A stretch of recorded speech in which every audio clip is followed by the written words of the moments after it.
ਸਤਿ ਸ਼੍ਰੀ ਅਕਾਲ। ਤੁਸੀਂ ਦੇਖ ਰਹੇ ਹੋ ਪੰਜਾਬ ਮੇਲ USA TV। ਮੈਂ ਬरुण कौर मान। ਖਬਰਾਂ ਦੇ ਬੁਲੇਟਿਨ 'ਚ ਤੁਹਾਡਾ ਸਵਾਗਤ। ਪੇਸ਼ ਨੇ ਪਹਿਲਾਂ ਚੁਣਵੀਆਂ ਖਬਰਾਂ। ਅਮਰੀਕਾ ਜਾਣ ਵਾਲੇ ਭਾਰਤੀਆਂ ਲਈ ਖਾਸ ਖਬਰ। ਵੀਜ਼ੇ ਲਈ ਕਰਨਾ ਪੈ ਸਕਦਾ ਹੈ 500 ਦਿਨਾਂ ਦਾ ਇੰਤਜ਼ਾਰ। ਅਮਰੀਕਾ ਦੇ ਬਾਰਡਰ ਤੇ ਏਜੰਟਾਂ ਨੇ ਗ੍ਰਿਫਤਾਰ ਕੀਤੇ 18 ਲੱਖ ਪ੍ਰਵਾਸੀ। ਕੈਨੇਡਾ ਦੇ 4 ਹੋਰ ਸ਼ਹਿਰਾਂ ਵਿੱਚ ਖੁੱਲਣਗੇ ਨਵੇਂ ਪਾਸਪੋਰਟ ਦਫ਼ਤਰ। ਦਿੱਲੀ ਹਾਈ ਕੋਰਟ ਨੇ ਘਰੇਲੂ ਉਡਾਣਾਂ ਵਿੱਚ ਸਿੱਖਾਂ ਨੂੰ ਕਿਰਪਾਨ ਲਿਜਾਣ ਦੀ ਆਗਿਆ ਤੇ ਨਹੀਂ ਲਗਾਈ ਰੋਕ।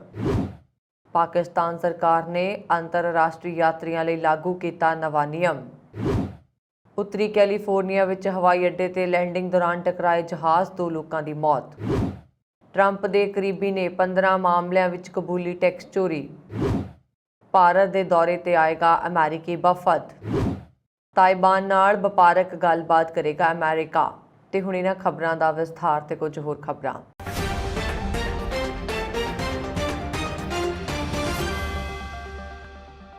ਅਮਰੀਕਾ ਦੀ ਯਾਤਰਾ ਕਰਨ ਦੀ ਯੋਜਨਾ ਬਣਾ ਰਹੇ ਲੋਕਾਂ ਨੂੰ ਇੱਕ ਵੱਡਾ ਝਟਕਾ ਲੱਗਾ ਹੈ, ਕਿਉਂਕਿ ਉਹਨਾਂ ਨੂੰ ਵਿਜ਼ਿਟਰ ਵੀਜ਼ਾ ਮਿਲਣ ਲਈ ਕਾਫੀ ਲੰਬਾ ਇੰਤਜ਼ਾਰ ਕਰਨਾ ਪਏਗਾ। US department of state travel the website ਮੁਤਾਬਕ ਨਵੀਂ ਦਿੱਲੀ ਵਿੱਚ ਅਮਰੀਕੀ ਵਣਜ ਦੂਤਘਰ ਵਿੱਚ ਵੀਜ਼ਾ ਅਪਾਇੰਟਮੈਂਟ ਲਈ ਔਸਤ ਵੇਟਿੰਗ ਸਮਾਂ ਵਿਜ਼ਿਟਰ ਵੀਜ਼ਾ ਲਈ 552 ਦਿਨ ਹੈ। ਉੱਥੇ ਸਟੂਡੈਂਟਸ ਵੀਜ਼ਾ ਦੀ ਗੱਲ ਕਰੀਏ ਤਾਂ ਇਸ ਦਾ ਵੇਟਿੰਗ ਸਮਾਂ 471 ਦਿਨ ਹੈ। ਵੈਬਸਾਈਟ ਮੁਤਾਬਕ ਜੇਕਰ ਸਥਾਨ ਬਦਲ ਕੇ ਬੰਬਈ ਕਰ ਦਿੱਤਾ ਜਾਂਦਾ ਹੈ ਤਾਂ US ਵੀਜ਼ਾ ਅਪਾਇੰਟਮੈਂਟ ਲਈ ਔਸਤ ਵੇਟਿੰਗ ਸਮਾਂ ਵਿਜ਼ਿਟਰ ਵੀਜ਼ਾ ਲਈ 517 ਦਿਨ ਹੈ, ਸਟੂਡੈਂਟ ਵੀਜ਼ਾ ਲਈ 10 ਦਿਨ ਹੈ। ਹੋਰ ਸਾਰੇ ਗੈਰ ਅਪ੍ਰਵਾਸੀ ਵੀਜ਼ਾ ਲਈ ਵੇਟਿੰਗ ਸਮਾਂ ਦਿੱਲੀ ਵਿੱਚ 198 ਦਿਨ ਅਤੇ ਬੰਬਈ ਵਿੱਚ 72 ਦਿਨ ਹੈ। ਹੈਦਰਾਬਾਦ ਵਿੱਚ US ਵੀਜ਼ਾ ਅਪਾਇੰਟਮੈਂਟ ਲਈ ਔਸਤ ਵੇਟਿੰਗ ਸਮਾਂ ਵਿਜ਼ਿਟਰ ਵੀਜ਼ਾ ਲਈ 518 ਦਿਨ ਅਤੇ ਸਟੂਡੈਂਟ ਵੀਜ਼ਾ ਲਈ 479 ਦਿਨ ਹੈ। ਇਸੇ ਤਰ੍ਹਾਂ ਕੋਲਕਾਤਾ ਵਿੱਚ US ਵੀਜ਼ਾ ਅਪਾਇੰਟਮੈਂਟ ਲਈ ਔਸਤ ਵੇਟਿੰਗ ਸਮਾਂ ਵਿਜ਼ਿਟਰ ਵੀਜ਼ਾ ਲਈ 587 ਦਿਨ ਅਤੇ ਸਟੂਡੈਂਟਸ ਵੀਜ਼ਾ ਲਈ 2 ਦਿਨ ਹੈ। ਉੱਥੇ ਚੇਨਈ ਔਰ ਵੱਖਰੀ ਜਗ੍ਹਾ ਤੇ ਵੱਖਰੇ ਦਿਨ ਨੇ। ਅਮਰੀਕਾ ਤੋਂ ਇਲਾਵਾ ਹੋਰ ਦੇਸ਼ਾਂ ਵਿੱਚ UK, ਸ਼ਾਂਗਨ ਸਟੇਟਸ, ਕੈਨੇਡਾ ਆਦਿ ਲਈ ਵੀਜ਼ਾ ਐਪਲੀਕੇਸ਼ਨ ਅਤੇ ਪ੍ਰੋਸੈਸਿੰਗ ਵਿੱਚ ਲੰਬਾ ਸਮਾਂ ਲੱਗ ਰਿਹਾ। ਉੱਥੇ ਲੰਬੇ ਸਮੇਂ ਦੇ ਅਪਾਇੰਟਮੈਂਟਸ ਬਾਰੇ ਅਮਰੀਕੀ ਦੂਤਵਾਸ ਨੇ ਕਿਹਾ ਕਿ ਵਿਦੇਸ਼ ਵਿਭਾਗ ਪ੍ਰਵਾਸੀ ਅਤੇ ਗੈਰ ਪ੍ਰਵਾਸੀ ਦੋਵਾਂ ਯਾਤਰੀਆਂ ਲਈ ਅਮਰੀਕਾ ਦੀ ਕਾਨੂੰਨੀ ਯਾਤਰਾ ਦੀ ਸਹੂਲਤ ਲਈ ਵਚਨਬੱਧ ਹੈ। ਦੂਤਘਰ ਦੇ ਬੁਲਾਰੇ ਨੇ ਇੱਕ ਬਿਆਨ ਵਿੱਚ ਕਿਹਾ ਕਿ ਅਮਰੀਕੀ ਸਰਕਾਰ ਨਵੇਂ ਕਰਮਚਾਰੀਆਂ ਨੂੰ ਔਨ ਬੋਰਡਿੰਗ ਅਤੇ ਸਿਖਲਾਈ ਸਮੇਤ ਮਹਾਮਾਰੀ ਦੌਰਾਨ ਘੱਟ ਕੀਤੇ ਗਏ ਕੌਂਸਲਰ ਸਟਾਫਿੰਗ ਗੈਪ ਨੂੰ ਪੂਰਾ ਕਰਕੇ ਵੇਟਿੰਗ ਸਮੇਂ ਅਤੇ ਬੈਕਲੌਗ ਨੂੰ ਘਟਾਉਣ ਲਈ ਕਦਮ ਚੁੱਕ ਰਹੀ ਹੈ। ਬਿਆਨ ਵਿੱਚ ਕਿਹਾ ਗਿਆ ਕਿ ਕੋਵਿਡ-19 ਮਹਾਮਾਰੀ ਦੌਰਾਨ ਲਗਭਗ ਮੁਕੰਮਲ ਬੰਦ ਹੋਣ ਅਤੇ ਸਰੋਤ ਫ੍ਰੀਜ਼ ਹੋਣ ਤੋਂ ਬਾਅਦ ਵੀਜ਼ਾ ਪ੍ਰਕਿਰਿਆ ਮੁੜ ਸ਼ੁਰੂ ਹੋ ਰਹੀ ਹੈ। ਇਸ ਲਈ ਅਮਰੀਕੀ ਸਰਕਾਰ ਕੌਮੀ ਹਿੱਤਾਂ ਤੇ ਦੂਜੀ ਵਾਰ ਜਾਣ ਵਾਲਿਆਂ ਨੂੰ ਪਹਿਲ ਦੇ ਰਹੀ ਹੈ। ਇਸ ਲਈ ਵਿਜ਼ਿਟਰ ਵੀਜ਼ਾ ਲਈ ਅਪਲਾਈ ਕਰਨ ਵਾਲੇ ਕੁਝ ਯਾਤਰੀਆਂ ਨੂੰ ਲੰਬਾ ਇੰਤਜ਼ਾਰ ਕਰਨਾ ਪੈ ਰਿਹਾ ਹੈ। ਗੈਰ ਕਾਨੂੰਨੀ ਤਰੀਕੇ ਨਾਲ ਅਮਰੀਕਾ ਵਿੱਚ ਦਾਖਲ ਹੋ ਰਹੇ ਪ੍ਰਵਾਸੀਆਂ ਨੇ ਸਾਰੇ ਰਿਕਾਰਡ ਤੋੜ ਦਿੱਤੇ ਨੇ ਅਤੇ ਪਿਛਲੇ 10 ਮਹੀਨੇ ਦੌਰਾਨ 18 ਲੱਖ ਤੋਂ ਵੱਧ ਪ੍ਰਵਾਸੀਆਂ ਨੂੰ ਬਾਰਡਰ ਏਜੰਟਾਂ ਵੱਲੋਂ ਗ੍ਰਿਫਤਾਰ ਕੀਤਾ ਗਿਆ। ਕੇਵਲ ਜੁਲਾਈ ਵਿੱਚ ਹੀ 2 ਲੱਖ ਪ੍ਰਵਾਸੀਆਂ ਨੇ ਮੈਕਸੀਕੋ ਦੀ ਸਰਹੱਦ ਅਤੇ ਪੱਛਮ ਵੱਲੋਂ ਸਮੁੰਦਰੀ ਇਲਾਕੇ ਰਾਹੀਂ ਅਮਰੀਕਾ ਵਿੱਚ ਦਾਖਲ ਹੋਣ ਦਾ ਯਤਨ ਕੀਤਾ। ਪ੍ਰਵਾਸੀਆਂ ਦੀ ਆਮਦ ਇਸੇ ਰਫ਼ਤਾਰ ਨਾਲ ਜਾਰੀ ਰਹੀ ਤਾਂ 30 ਸਤੰਬਰ ਨੂੰ ਖਤਮ ਹੋ ਰਹੇ ਵਿੱਤੀ ਵਰ੍ਹੇ ਤੱਕ ਹਿਰਾਸਤ ਵਿੱਚ ਲਏ ਪ੍ਰਵਾਸੀਆਂ ਦੀ ਗਿਣਤੀ 20 ਲੱਖ ਤੋਂ ਟੱਪ ਸਕਦੀ ਹੈ। 30 ਸਤੰਬਰ 2021 ਨੂੰ ਖਤਮ ਹੋਏ ਵਿੱਤੀ ਵਰ੍ਹੇ ਦੌਰਾਨ 16,60,000 ਪ੍ਰਵਾਸੀਆਂ ਨੂੰ ਹਿਰਾਸਤ ਵਿੱਚ ਲਿਆ, ਜਦਕਿ ਇਸ ਵਾਰ ਅੰਕੜਾ 4 ਲੱਖ ਤੋਂ ਵਧਣ ਦੇ ਅਸਾਰ ਨਜ਼ਰ ਰਹੇ ਨੇ। ਬਾਰਡਰ ਏਜੰਟਾਂ ਨੇ ਦੱਸਿਆ ਕਿ ਜ਼ਮੀਨੀ ਰਸਤੇ ਫੜੇ ਜਾਣ ਦੀ ਸੰਭਾਵਨਾ ਵੱਧ ਹੋਣ ਕਾਰਨ ਪ੍ਰਵਾਸੀਆਂ ਦੀਆਂ ਕਿਸ਼ਤੀਆਂ ਵਿੱਚ ਸਵਾਰ ਹੋ ਕੇ ਪੱਛਮੀ ਕਿਨਾਰਿਆਂ ਤੇ ਪਹੁੰਚਣਾ ਸ਼ੁਰੂ ਕਰ ਦਿੱਤਾ ਹੈ। ਕੈਨੇਡਾ ਵਿੱਚ ਹਵਾਈ ਅੱਡਿਆਂ ਤੋਂ ਇਲਾਵਾ ਪਾਸਪੋਰਟ ਦਫ਼ਤਰਾਂ ਵਿੱਚ ਵੀ ਲੋਕ ਖੱਜਲ ਖੁਆਰ ਹੋ ਰਹੇ ਨੇ। ਜਿੱਥੇ ਦਫ਼ਤਰਾਂ ਅੱਗੇ ਲੰਬੀਆਂ ਲਾਈਨਸ ਵੇਖਣ ਨੂੰ ਮਿਲ ਰਹੀਆਂ ਨੇ, ਉੱਥੇ ਅਰਜ਼ੀਆਂ ਦਾ ਬੈਕਲੌਗ ਵਧਣ ਕਾਰਨ ਲੋਕਾਂ ਨੂੰ ਪਾਸਪੋਰਟ ਲਈ ਕਈ ਮਹੀਨੇ ਦੀ ਉਡੀਕ ਕਰਨੀ ਪੈ ਰਹੀ ਹੈ। ਇਸ ਸਭ ਨੂੰ ਮੱਦੇਨਜ਼ਰ ਰੱਖਦਿਆਂ ਪ੍ਰਧਾਨ ਮੰਤਰੀ ਜਸਟਿਨ ਟਰੂਡੋ ਦੀ ਅਗਵਾਈ ਵਾਲੀ ਲਿਬਰਲ ਸਰਕਾਰ ਵੱਡਾ ਕਦਮ ਚੁੱਕਣ ਜਾ ਰਹੀ ਹੈ। ਸਰਕਾਰ ਦੀ ਯੋਜਨਾ ਹੈ ਕਿ ਦੇਸ਼ ਦੇ 4 ਹੋਰ ਸ਼ਹਿਰਾਂ ਵਿੱਚ ਨਵੇਂ ਪਾਸਪੋਰਟ ਦਫ਼ਤਰ ਖੋਲ੍ਹੇ ਜਾਣ, ਜਿਸ ਨਾਲ ਦਫ਼ਤਰਾਂ ਵਿੱਚ ਉਡੀਕ ਦਾ ਸਮਾਂ ਅਤੇ ਅਰਜ਼ੀਆਂ ਦਾ ਬੈਕਲੌਗ ਘਟਾਉਣ ਵਿੱਚ ਮਦਦ ਮਿਲੇਗੀ। ਦਿੱਲੀ ਹਾਈ ਕੋਰਟ ਨੇ ਘਰੇਲੂ ਉਡਾਣਾਂ ਵਿੱਚ ਸਫ਼ਰ ਦੌਰਾਨ ਸਿੱਖਾਂ ਨੂੰ 6 ਇੰਚ ਤੱਕ ਦੀ ਲੰਬਾਈ ਵਾਲੀ ਕਿਰਪਾਨ ਲਿਜਾਣ ਦੀ ਆਗਿਆ ਦੇ ਫੈਸਲੇ ਤੇ ਰੋਕ ਲਗਾਉਣ ਲਈ ਅੰਤਰਮ ਹੁਕਮ ਦੇਣ ਤੋਂ ਇਨਕਾਰ ਕਰ ਦਿੱਤਾ।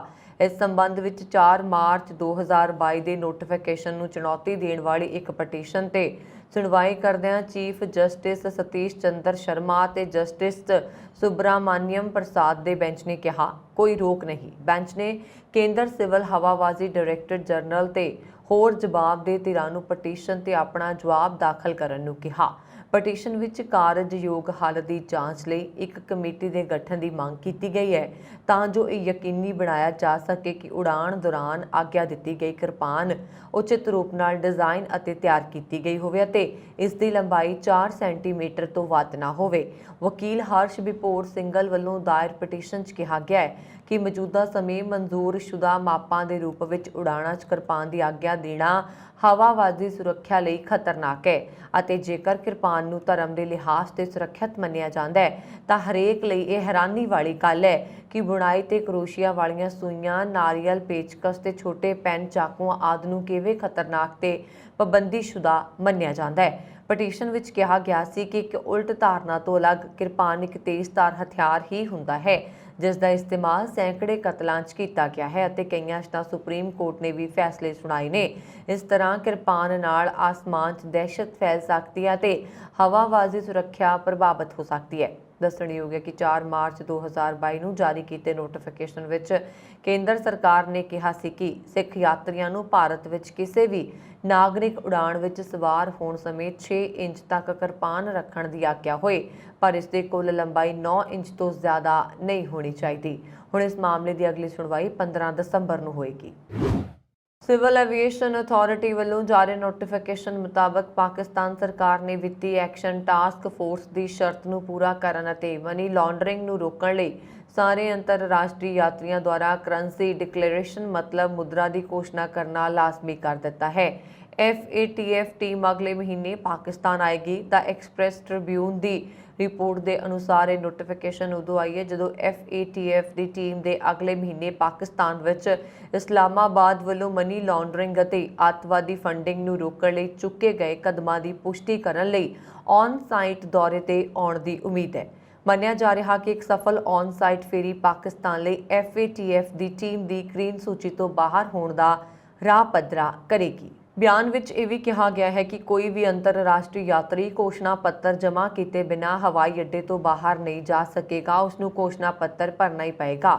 ਨੋਟੀਫਿਕੇਸ਼ਨ ਵਿੱਚ ਕਿਹਾ ਗਿਆ ਕਿ ਯਾਤਰੀਆਂ ਨੂੰ ਫਲਾਈਟ ਲਈ ਚੈੱਕ ਇਨ ਕਰਨ ਤੋਂ ਪਹਿਲਾਂ ਕਸਟਮ ਸਟਾਫ ਨੂੰ ਇੱਕ ਕਰੰਸੀ ਘੋਸ਼ਣਾ ਫਾਰਮ ਜਮ੍ਹਾਂ ਕਰਵਾਉਣਾ ਹੋਏਗਾ।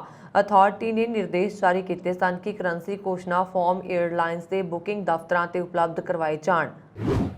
ਉੱਤਰੀ ਕੈਲੀਫੋਰਨੀਆ ਦੇ ਇੱਕ ਸਥਾਨਕ ਹਵਾਈ ਅੱਡੇ ਤੇ ਉਤਰਨ ਦੀ ਕੋਸ਼ਿਸ਼ ਕਰਦੇ ਸਮੇਂ ਵੀਰਵਾਰ ਨੂੰ 2 ਜਹਾਜ਼ਾਂ ਦੀ ਟੱਕਰ ਹੋ ਗਈ ਜਿਸ ਨਾਲ ਜਹਾਜ਼ ਵਿੱਚ ਸਵਾਰ 3 ਵਿਅਕਤੀਆਂ ਵਿੱਚ ਘੱਟੋ-ਘੱਟ 2 ਦੀ ਮੌਤ ਹੋ ਗਈ। ਅਧਿਕਾਰੀਆਂ ਨੇ ਇਹ ਜਾਣਕਾਰੀ ਦਿੱਤੀ ਹੈ। ਵਾਟਸਨਵਿਲੇ ਸ਼ਹਿਰ ਨੇ ਆਪਣੇ ਅਧਿਕਾਰਤ ਟਵਿੱਟਰ ਅਕਾਊਂਟ ਤੇ ਕਿਹਾ ਕਿ ਹਾਦਸਾ ਵਾਟਸਨਵਿਲੇ ਮਿਊਨਿਸਪਲ ਏਅਰਪੋਰਟ ਤੇ ਦੁਪਹਿਰ 3 ਵਜੇ ਤੋਂ ਕੁਝ ਦੇਰ ਪਹਿਲਾਂ ਵਾਪਰਿਆ। ਫੈਡਰਲ ਐਵੀਏਸ਼ਨ ਐਡਮਿਨਿਸਟ੍ਰੇਸ਼ਨ ਦੇ ਅਨੁਸਾਰ ਹਾਦਸੇ ਦੌਰਾਨ 2 ਇੰਜਣ ਵਾਲੇ ਸੇਸਨਾ 340 ਵਿੱਚ 2 ਲੋਕ ਸਵਾਰ ਸਨ ਅਤੇ ਸਿੰਗਲ ਇੰਜਨ ਵਾਲੇ ਸੇਸਨਾ 152 ਵਿੱਚ ਸਿਰਫ ਪਾਇਲਟ ਸਵਾਰ ਸੀ। ਮ੍ਰਿਤਕਾਂ ਦੀ ਗਿਣਤੀ ਅਜੇ ਸਪਸ਼ਟ ਨਹੀਂ ਹੈ। ਇਹ ਹਾਦਸਾ ਉਸ ਸਮੇਂ ਵਾਪਰਿਆ ਜਦੋਂ ਜਹਾਜ਼ ਹਵਾਈ ਅੱਡੇ ਤੇ ਲੈਂਡ ਕਰ ਰਹੇ ਸਨ। ਹਾਲਾਂਕਿ ਹਵਾਈ ਅੱਡੇ ਤੇ ਹੋਏ ਇਸ ਹਾਦਸੇ ਵਿੱਚ ਕੋਈ ਜ਼ਖਮੀ ਨਹੀਂ ਹੋਇਆ। FAA ਅਤੇ ਨੈਸ਼ਨਲ ਟਰਾਂਸਪੋਰਟੇਸ਼ਨ ਸੇਫਟੀ ਬੋਰਡ ਮਾਮਲੇ ਦੀ ਜਾਂਚ ਕਰ ਰਹੇ ਨੇ। ਅਮਰੀਕਾ ਦੇ ਸਾਬਕਾ ਰਾਸ਼ਟਰਪਤੀ ਟਰੰਪ ਦੇ ਸਭ ਤੋਂ ਭਰੋਸੇਮੰਦ ਅਤੇ ਕਰੀਬੀ ਅਧਿਕਾਰੀਆਂ ਵਿੱਚੋਂ ਟਰੰਪ ਆਰਗੇਨਾਈਜੇਸ਼ਨ ਦੇ ਮੁੱਖ ਵਿੱਤੀ ਅਧਿਕਾਰੀ ਐਲਨ ਵਜ਼ਨਬਰਗ ਨੇ ਨਿਊਯਾਰਕ ਦੇ ਮੈਨਹਟਨ ਵਿੱਚ ਟੈਕਸ ਚੋਰੀ ਨਾਲ ਜੁੜੇ 15 ਮਾਮਲਿਆਂ ਵਿੱਚ ਆਪਣਾ ਜੁਰਮ ਕਬੂਲ ਕਰ ਲਿਆ। ਕੰਪਨੀ ਦੇ ਨਾਲ ਟੈਕਸ ਚੋਰੀ ਦੇ ਮਾਮਲਿਆਂ ਦੀ ਸਾਜ਼ਿਸ਼ ਦਾ ਦੋਸ਼ ਵੀ ਕਬੂਲਦੇ ਹੋਏ ਉਹਨਾਂ ਨੇ ਇਸ ਮਾਮਲੇ ਵਿੱਚ ਟਰੰਪ ਅਤੇ ਉਹਨਾਂ ਦੇ ਪਰਿਵਾਰ ਵਾਲਿਆਂ ਦੇ ਖਿਲਾਫ ਮੂੰਹ ਨਹੀਂ ਖੋਲ੍ਹਿਆ। ਮੈਨਹਟਨ ਜ਼ਿਲ੍ਹਾ ਅਟਾਰਨੀ ਦੇ ਨਾਲ ਦੋਸ਼ ਸਵੀਕਾਰ ਕਰਨ ਦੇ ਸੌਦੇ ਦੇ ਤੌਰ ਤੇ ਵਿਜ਼ਲਬਰਗ ਨੂੰ ਕੰਪਨੀ ਦੇ ਖਿਲਾਫ ਮੁਕੱਦਮੇ ਵਿੱਚ ਗਵਾਹੀ ਦੇਣੀ ਹੋਏਗੀ। ਕੰਪਨੀ ਦੇ ਖਿਲਾਫ ਵੀ ਟੈਕਸ ਚੋਰੀ ਦੇ ਮਾਮਲੇ ਵਿੱਚ ਅਕਤੂਬਰ 'ਚ ਸੁਣਵਾਈ ਹੋਣੀ ਹੈ। ਵਿਜ਼ਲਬਰਗ ਦੀ ਗਵਾਹੀ ਨਾਲ ਕੰਪਨੀ ਭਾਰੀ ਮੁਸੀਬਤ 'ਚ ਪੈ ਸਕਦੀ ਹੈ ਜਿਸ ਨਾਲ ਆਖਰ ਵਿੱਚ ਟਰੰਪ ਅਤੇ ਉਹਨਾਂ ਦੇ ਪਰਿਵਾਰ ਵੀ ਲਪੇਟ ਵਿੱਚ ਆ ਸਕਦੇ ਨੇ। ਜਲਦ ਹੀ ਅਮਰੀਕਾ ਦਾ ਇੱਕ ਵਫਦ ਭਾਰਤ ਦੌਰੇ ਤੇ ਆ ਰਿਹਾ ਜਿਸ ਦੀ ਅਗਵਾਈ ਅਮਰੀਕੀ ਸੈਨੇਟਰ ਜੌਨ ਕਰਨਗੇ। ਇਹ ਵਫਦ 30 ਅਗਸਤ ਨੂੰ ਭਾਰਤ ਪਹੁੰਚ ਜਾਏਗਾ ਤੇ 8 ਦਿਨ ਲਈ ਇੱਥੇ ਹੀ ਰਹੇਗਾ। ਸੈਨੇਟਰ ਜੌਨ ਨੇ ਇਸ ਸੰਬੰਧੀ ਜਾਣਕਾਰੀ ਦਿੰਦਿਆਂ ਦੱਸਿਆ ਕਿ ਇਸ ਦੌਰਾਨ ਦੁਵੱਲੇ ਆਰਥਿਕ, ਵਿਗਿਆਨਕ ਅਤੇ ਸੁਰੱਖਿਆ ਸੰਬੰਧਾਂ ਨੂੰ ਮਜ਼ਬੂਤ ਕਰਨ ਦੇ ਉਪਾਵਾਂ ਤੇ ਵਿਚਾਰ ਕੀਤਾ ਜਾਏਗਾ। ਅਮਰੀਕੀ ਵਫਦ ਨੇ 30 ਅਗਸਤ ਨੂੰ ਬੰਬਈ ਪੁੱਜਣਾ ਹੈ ਅਤੇ 6 ਸਤੰਬਰ ਨੂੰ ਨਵੀਂ ਦਿੱਲੀ ਤੋਂ ਰਵਾਨਾ ਹੋਣਾ ਹੈ। ਅਮਰੀਕਾ ਦੇ ਜਾਰਜੀਆ ਰਾਜ ਤੋਂ 35 ਸਾਲਾ ਓਸੋਫ ਪਿਛਲੇ 3 ਦਹਾਕਿਆਂ ਵਿੱਚ ਚੁਣੇ ਗਏ ਸਭ ਤੋਂ ਘੱਟ ਉਮਰ ਦੇ ਅਮਰੀਕੀ ਸੈਨੇਟਰ ਨੇ। ਉਹਨਾਂ ਨੇ ਆਪਣੇ ਦਫ਼ਤਰ ਵੱਲੋਂ ਜਾਰੀ ਬਿਆਨ ਵਿੱਚ ਕਿਹਾ, ਅਸੀਂ ਜਾਰਜੀਆ 'ਚ ਭਾਰਤੀ ਅਮਰੀਕੀ ਭਾਈਚਾਰੇ ਦੀ ਨੁਮਾਇੰਦਗੀ ਕਰਨ ਲਈ ਵੀ ਕੰਮ ਕਰਾਂਗੇ, ਜਿੱਥੇ ਭਾਰਤੀ ਪ੍ਰਵਾਸੀਆਂ ਦੀ ਵੱਧਦੀ ਗਿਣਤੀ ਸਾਡੇ ਭਾਈਚਾਰੇ ਦਾ ਇੱਕ ਖੁਸ਼ਹਾਲ ਅਤੇ ਮਹੱਤਵਪੂਰਨ ਹਿੱਸਾ ਹੈ। ਉਹਨਾਂ ਦੇ ਦਫ਼ਤਰ ਵੱਲੋਂ ਜਾਰੀ ਬਿਆਨ ਵਿੱਚ ਕਿਹਾ ਗਿਆ ਕਿ ਦੌਰੇ ਦੌਰਾਨ ਉਹ ਸੌਂਫ ਅਮਰੀਕਾ ਅਤੇ ਭਾਰਤ ਦਰਮਿਆਨ ਆਰਥਿਕ, ਵਿਗਿਆਨਕ, ਸੱਭਿਆਚਾਰਕ ਅਤੇ ਸੁਰੱਖਿਆ ਸੰਬੰਧਾਂ ਨੂੰ ਮਜ਼ਬੂਤ ਕਰਨ ਲਈ ਕੰਮ ਕਰਨਗੇ। ਅਮਰੀਕੀ ਸੈਨੇਟ ਵਿੱਚ ਜਿਸ ਜਾਰਜੀਆ ਰਾਜ ਦੀ ਉਹ ਸੌਂਫ ਨੁਮਾਇੰਦਗੀ ਕਰਦੇ ਨੇ, ਉੱਥੇ 1 ਲੱਖ ਤੋਂ ਵੱਧ ਭਾਰਤੀ ਅਮਰੀਕੀ ਰਹਿੰਦੇ ਨੇ। ਉਹ ਸੌਂਫ ਨੇ ਇਸ ਹਫ਼ਤੇ ਭਾਰਤ ਦੀ ਆਜ਼ਾਦੀ ਦੀ 75ਵੀਂ ਵਰ੍ਹੇਗੰਢ ਦੇ ਮੌਕੇ ਤੇ ਭਾਰਤੀ ਲੋਕਾਂ ਨੂੰ ਸੰਦੇਸ਼ ਭੇਜਿਆ ਸੀ, ਜਿਸ ਵਿੱਚ ਦੋਹਾਂ ਦੇਸ਼ਾਂ ਵਿਚਾਲੇ ਸੰਬੰਧਾਂ ਨੂੰ ਮਜ਼ਬੂਤ ਕਰਨ ਦੇ ਮਹੱਤਵ ਨੂੰ ਉਜਾਗਰ ਕੀਤਾ ਗਿਆ ਸੀ।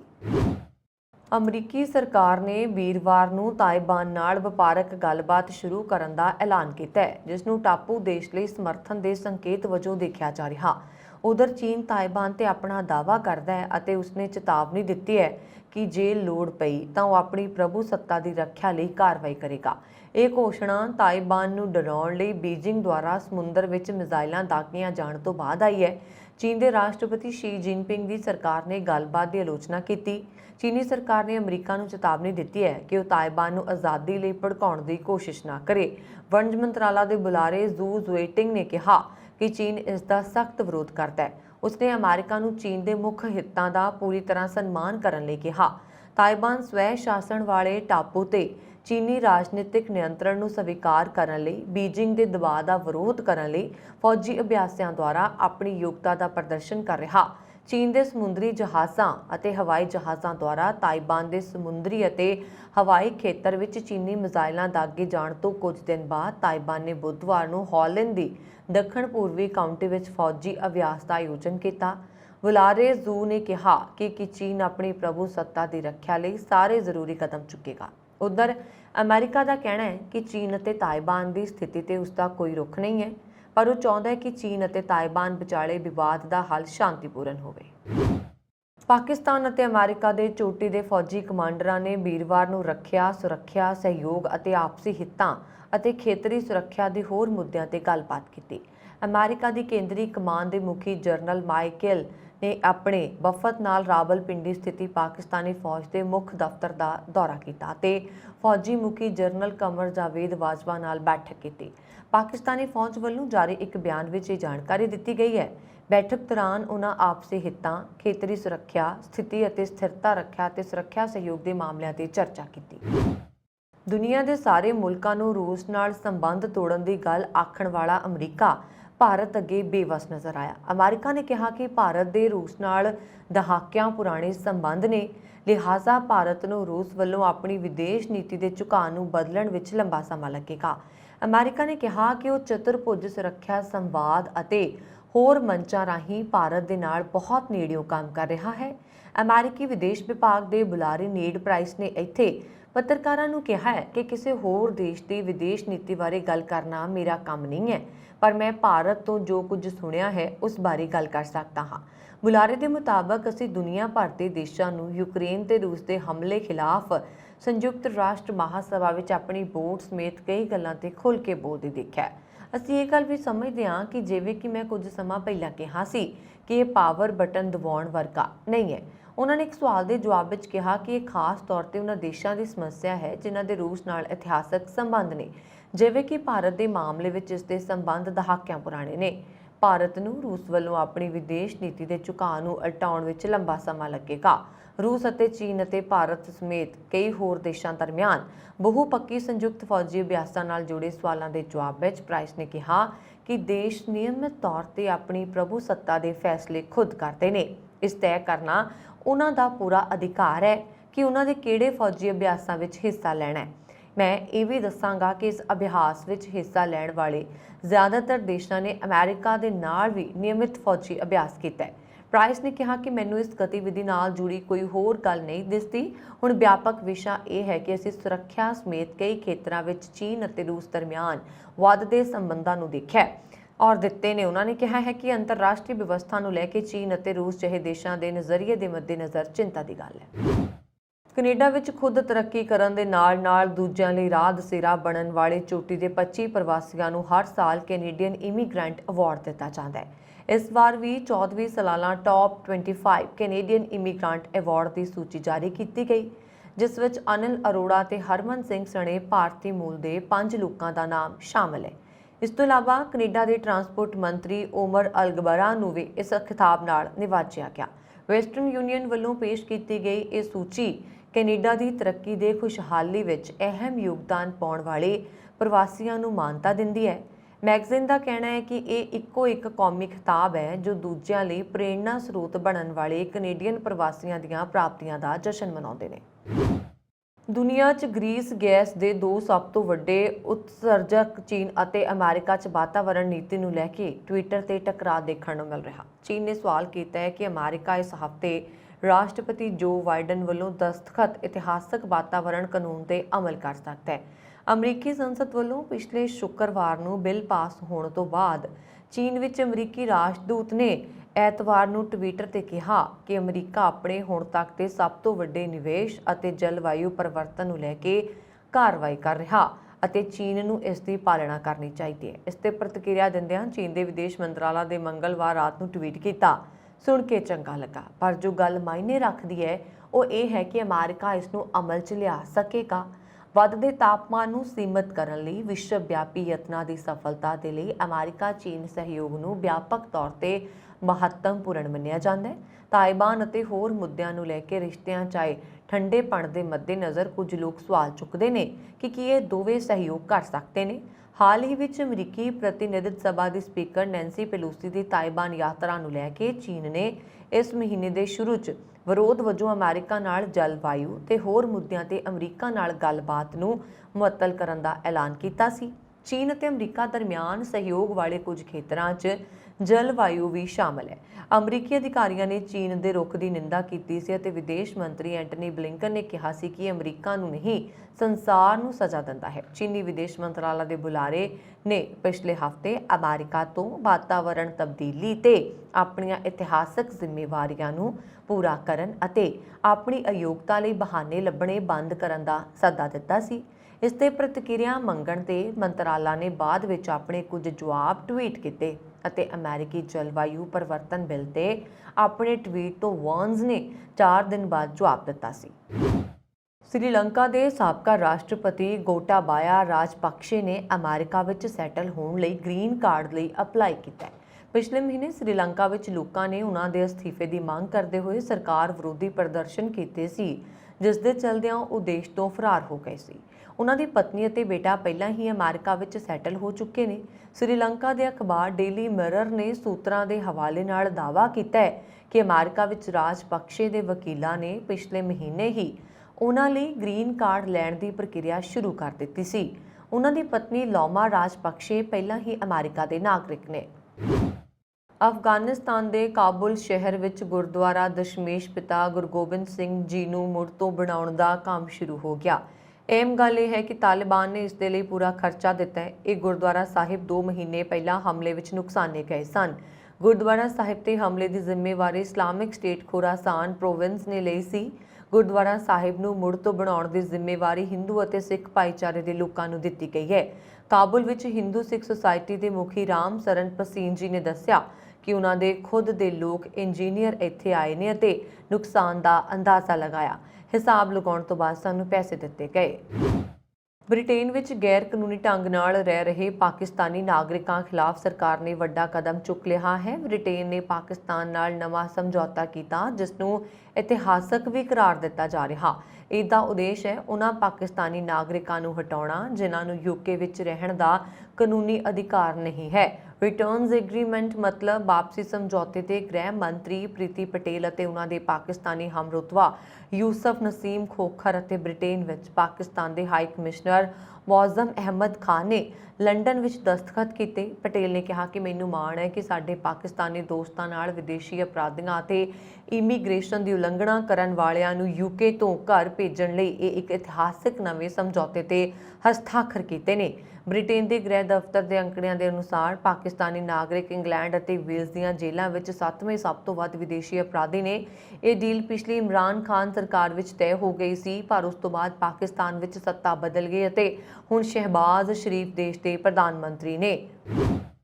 ਰੂਸ ਵੱਲੋਂ ਯੂਕਰੇਨ ਤੇ ਹਮਲੇ ਤੋਂ ਬਾਅਦ ਯੂਕਰੇਨ 'ਚ ਪੜ੍ਹ ਰਹੇ ਭਾਰਤੀ ਵਿਦਿਆਰਥੀਆਂ ਨੂੰ ਉਹਨਾਂ ਦੇ ਵਤਨ ਵਾਪਸ ਲਿਆਂਦਾ ਗਿਆ ਸੀ, ਪਰ ਹੁਣ 6 ਮਹੀਨੇ ਤੋਂ ਵੱਧ ਸਮੇਂ ਬਾਅਦ ਕੀਵ ਯੂਨੀਵਰਸਿਟੀਜ਼ ਨੇ ਆਪਣੇ ਵਿਦਿਆਰਥੀਆਂ ਨੂੰ ਇੱਕ ਸੰਦੇਸ਼ ਭੇਜਿਆ। ਇਸ ਦੇ ਮੁਤਾਬਕ ਅਗਲੇ ਮਹੀਨੇ ਯਾਨੀ ਸਤੰਬਰ ਤੋਂ ਆਫਲਾਈਨ ਕਲਾਸਿਸ ਸ਼ੁਰੂ ਕਰਨ ਦੀ ਯੋਜਨਾ ਦੱਸੀ ਗਈ ਹੈ ਅਤੇ ਨਾਲ ਹੀ ਅਕਤੂਬਰ ਵਿੱਚ ਜ਼ਰੂਰੀ ਪ੍ਰੀਖਿਆ ਕ੍ਰੈਕ ਲਈ ਜਾਏਗੀ। ਇਹ ਪ੍ਰੀਖਿਆ ਆਫਲਾਈਨ ਮੋਡ ਵਿੱਚ ਹੋਏਗੀ। ਯੂਕਰੇਨ ਦੇ ਕਾਨੂੰਨ ਦੇ ਅਨੁਸਾਰ ਫਾਰਮੇਸੀ, ਦੰਦਾਂ ਦੇ ਵਿਗਿਆਨ, ਮੈਡੀਸਨ ਦੇ ਵਿਦਿਆਰਥੀਆਂ ਨੂੰ ਆਪਣੀ ਪੜ੍ਹਾਈ ਦੇ ਤੀਜੇ ਸਾਲ ਵਿੱਚ ਕ੍ਰੈਕ 1 ਪ੍ਰੀਖਿਆ ਵਿੱਚ ਸ਼ਾਮਲ ਹੋਣਾ ਜ਼ਰੂਰੀ ਹੈ। ਇਹ ਡਾਕਟਰ ਜਾਂ ਫਾਰਮਾਸਿਸਟ ਬਣਨ ਲਈ ਜ਼ਰੂਰੀ ਹੈ। ਨਿਊਜ਼ੀਲੈਂਡ ਵਿੱਚ ਨਿਲਾਮੀ ਦੌਰਾਨ ਖਰੀਦੇ ਗਏ 2 ਸੂਟਕੇਸਾਂ ਵਿੱਚ 2 ਬੱਚਿਆਂ ਦੀਆਂ ਲਾਸ਼ਾਂ ਮਿਲੀਆਂ ਨੇ, ਜੋ ਛੋਟੇ ਬੱਚਿਆਂ ਦੀਆਂ ਨੇ। ਸਥਾਨਕ ਮੀਡੀਆ ਨੇ ਜਾਣਕਾਰੀ ਦਿੱਤੀ ਹੈ। ਡੇਲੀ ਮੇਲ ਦੀ ਇੱਕ ਰਿਪੋਰਟ ਦੇ ਅਨੁਸਾਰ ਦੱਖਣੀ ਆਕਲੈਂਡ ਦੇ ਮੈਨੂਰੇਵਾ ਦੇ ਇੱਕ ਪਰਿਵਾਰ ਨੇ 11 ਅਗਸਤ ਨੂੰ ਇੱਕ ਨਿਲਾਮੀ ਵਿੱਚ ਬੋਲੀ ਲਗਾਈ ਸੀ। ਉਹਨਾਂ ਨੂੰ ਪਹਿਲੀ ਹੀ ਬੋਲੀ ਵਿੱਚ ਇਹ ਸੂਟਕੇਸ ਮਿਲ ਗਏ ਸਨ, ਜਿਸ ਵਿੱਚ ਹੁਣ 2 ਬੱਚਿਆਂ ਦੀਆਂ ਲਾਸ਼ਾਂ ਬਰਾਮਦ ਹੋਈਆਂ ਨੇ। ਨਿਊਜ਼ੀਲੈਂਡ ਪੁਲਿਸ ਦੇ ਡਿਟੈਕਟਿਵ ਇੰਸਪੈਕਟਰ ਟੇਫਿਲੋ ਫਾਮੂਆ ਨੇ ਵੀਰਵਾਰ ਨੂੰ ਕਿਹਾ ਕਿ ਪੁਲਿਸ ਦਾ ਮੰਨਣਾ ਹੈ ਕਿ 5 ਤੋਂ 10 ਸਾਲ ਦੇ ਬੱਚਿਆਂ ਦੀਆਂ ਲਾਸ਼ਾਂ ਨੂੰ 3 ਤੋਂ 4 ਸਾਲਾਂ ਤੱਕ ਸੂਟਕੇਸ ਵਿੱਚ ਰੱਖਿਆ ਗਿਆ ਸੀ। ਦੋਵੇਂ ਸੂਟਕੇਸ ਇੱਕੋ ਆਕਾਰ ਦੇ ਨੇ। ਪੁਲਿਸ ਅਨੁਸਾਰ ਜਿਸ ਪਰਿਵਾਰ ਨੇ ਇਹ ਵਸਤੂ ਸਟੋਰੇਜ ਯੂਨਿਟ ਤੋਂ ਖਰੀਦੀ ਹੈ, ਉਹ ਕਿਸੇ ਵੀ ਤਰ੍ਹਾਂ ਇਸ ਘਟਨਾ ਵਿੱਚ ਸ਼ਾਮਲ ਨਹੀਂ ਹੈ। ਤੁਹਾਨੂੰ ਦੱਸ ਦਈਏ ਕਿ ਪਰਿਵਾਰ ਨੇ ਸਟੋਰੇਜ ਲੋਕਰ ਦੇ ਸਮਾਨ ਲਈ ਆਨਲਾਈਨ ਬੋਲੀ ਲਗਾਈ। ਇਹ ਬੋਲੀਆਂ ਖਰੀਦਦਾਰਾਂ ਨੂੰ ਨਿਲਾਮੀ ਤੋਂ ਪਹਿਲਾਂ ਸਮੱਗਰੀ ਦੇ ਅੰਦਰ ਦੇਖਣ ਦੀ ਆਗਿਆ ਨਹੀਂ ਦਿੰਦੀਆਂ। ਅਜਿਹੀ ਸਥਿਤੀ ਵਿੱਚ ਇਹ ਬੋਲੀ ਕੇਵਲ ਮਾਲ ਦੇ ਬਾਹਰੀ ਰੂਪ ਨੂੰ ਦੇਖ ਕੇ ਕੀਤੀ ਜਾਂਦੀ ਹੈ। ਅਜਿਹੀਆਂ ਨਿਲਾਮੀਆਂ ਤੇ ਕਈ ਵੱਡੇ ਟੀਵੀ ਸ਼ੋਅ ਵੀ ਬਣੇ ਨੇ। ਪੁਲਿਸ ਅਧਿਕਾਰੀ ਨੇ ਅੱਗੇ ਦੱਸਿਆ ਕਿ ਸੀਸੀਟੀਵੀ ਦੀ ਜਾਂਚ ਕੀਤੀ ਜਾਏਗੀ, ਪਰ ਲਾਸ਼ਾਂ 3 ਤੋਂ 4 ਸਾਲ ਪੁਰਾਣੀਆਂ ਹੋਣ ਕਾਰਨ ਉਹਨਾਂ ਨੂੰ ਮੁਸ਼ਕਿਲ ਪੇਸ਼ ਆ ਰਹੀ ਹੈ। ਫਿਲਹਾਲ ਬੱਚਿਆਂ ਦੀ ਪਛਾਣ ਨਹੀਂ ਹੋ ਸਕੀ ਹੈ। ਮੌਕੇ ਤੇ ਮੌਜੂਦ ਲੋਕਾਂ ਨੇ ਸਥਾਨਕ ਮੀਡੀਆ ਨੂੰ ਦੱਸਿਆ ਕਿ ਸੂਟਕੇਸ ਵਿੱਚ ਬੱਚਿਆਂ ਦੇ ਖਿਡੌਣੇ ਵੀ ਮੌਜੂਦ ਸਨ। ਚੀਨ ਵਿੱਚ ਸਰਕਾਰ ਖਿਲਾਫ ਆਵਾਜ਼ ਉਠਾਉਣ ਵਾਲੇ ਲੋਕਾਂ ਨੂੰ ਤੰਗ ਪਰੇਸ਼ਾਨ ਕਰਨ ਦਾ ਮਾਮਲਾ ਸਾਹਮਣੇ ਆਇਆ। ਅਜਿਹੇ ਲੋਕਾਂ ਨੂੰ ਮੈਂਟਲ ਹਸਪੀਟਲ ਭੇਜ ਕੇ ਤਸੀਹੇ ਦਿੱਤੇ ਜਾਂਦੇ ਨੇ। ਮੈਡਰਿਡ ਸਥਿਤ ਐਨਜੀਓ ਸੇਫਗਾਰਡ ਡਿਫੈਂਡਰ ਦੀ ਰਿਪੋਰਟ ਵਿੱਚ ਦਾਅਵਾ ਕੀਤਾ ਗਿਆ ਹੈ ਕਿ ਚੀਨੀ ਪੁਲਿਸ ਅਤੇ ਸਰਕਾਰੀ ਏਜੰਟ ਪਟੀਸ਼ਨ ਕਰਤਾਵਾਂ ਅਤੇ ਮਨੁੱਖੀ ਅਧਿਕਾਰ ਕਾਰਕੁਨਾਂ ਨੂੰ ਮੈਂਟਲ ਹਸਪਤਾਲ ਵਿੱਚ ਭੇਜਦੇ ਨੇ। ਇੱਥੇ ਇਲਾਜ ਦੇ ਨਾਂ ਤੇ ਉਹਨਾਂ ਨੇ ਤਸ਼ੱਦਦ ਕੀਤਾ ਜਾਂਦਾ ਹੈ। ਇਹ ਰਿਪੋਰਟ ਪੀੜਤਾਂ ਅਤੇ ਉਹਨਾਂ ਦੇ ਪਰਿਵਾਰਾਂ ਨਾਲ ਹੋਈ ਗੱਲਬਾਤ ਦੇ ਆਧਾਰ ਤੇ ਤਿਆਰ ਕੀਤੀ ਗਈ ਹੈ। ਰਿਪੋਰਟ ਵਿੱਚ ਦੱਸਿਆ ਗਿਆ ਸੀ ਕਿ ਇਹਨਾਂ ਹਸਪਤਾਲਾਂ ਦੀ ਵਰਤੋਂ ਦੇਸ਼ ਵਿੱਚ ਦਹਾਕਿਆਂ ਤੋਂ ਵਿਰੋਧੀ ਆਵਾਜ਼ ਨੂੰ ਦਬਾਉਣ ਲਈ ਕੀਤੀ ਜਾ ਰਹੀ ਹੈ। ਹਾਲਾਂਕਿ ਇੱਕ ਦਹਾਕੇ ਤੋਂ ਵੱਧ ਸਮਾਂ ਪਹਿਲਾਂ ਇਸ ਵਹਿਸ਼ੀ ਪ੍ਰਥਾ ਨੂੰ ਰੋਕਣ ਲਈ ਕੁਝ ਕਾਨੂੰਨ ਲਾਗੂ ਕੀਤੇ ਗਏ ਸਨ। ਇਸ ਦੇ ਬਾਵਜੂਦ ਚੀਨ ਦੀ ਸੱਤਾਧਾਰੀ ਕਮਿਊਨਿਸਟ ਪਾਰਟੀ ਵਿਰੋਧੀਆਂ ਨੂੰ ਨਿਸ਼ਾਨਾ ਬਣਾਉਣ ਲਈ ਮੈਂਟਲ ਹਸਪੀਟਲਸ ਦੀ ਵਰਤੋਂ ਕਰ ਰਹੀ ਹੈ। ਸਾਊਦੀ ਅਰਬ ਦੀ ਸਲਮਾ ਅਲ ਸ਼ਹਿਬਾਬ ਨੂੰ 34 ਸਾਲ ਦੀ ਸਜ਼ਾ ਸੁਣਾਈ ਗਈ ਹੈ।